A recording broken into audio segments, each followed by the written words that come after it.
હર હર મહાદેવ, કેમ છો? મજામાં? આજે આપણે તમને શીખવાડશું ચટણી, જે સમોસા, બ્રેડ પકોડા, બટેટા વડા છે, દાબેલી છે, વડાપાઉં બધામાં હાલે. તો ચાલો તમને ચટણી કેમ બને ને ગળી ચટણી એ તમને શીખવાડું.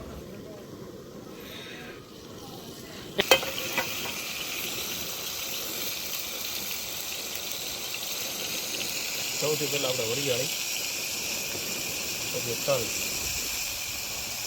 કાજુ, મરી પાવડર,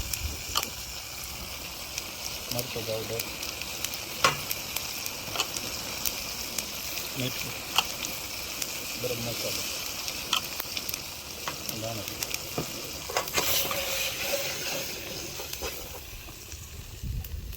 અને સાદું પાણી.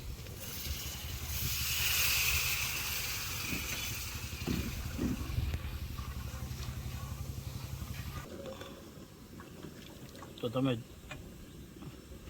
જોયું એમ આપણે આ ચટણી બનાવી છે કે સમોસા, કચોરી, બટાટાવાળા, બ્રેડ પકોડા ગમે એની સાથે ચાલે.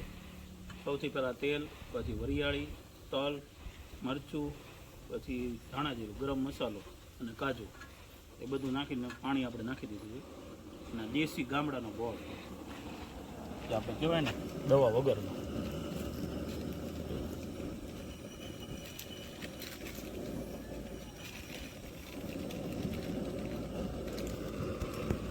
આપણે આંબલીનું પાણી જે છે બાફેલું એ નાખી દઈશું.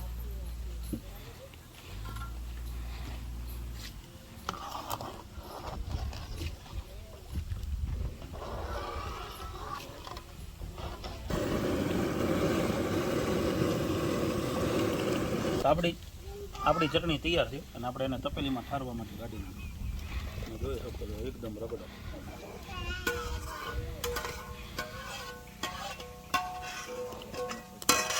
આ ચટણી છે ને તમારે દાબેલી, વડાપાઉં, બ્રેડ પકોડા, સમોસા બધામાં ચાલે છે ને.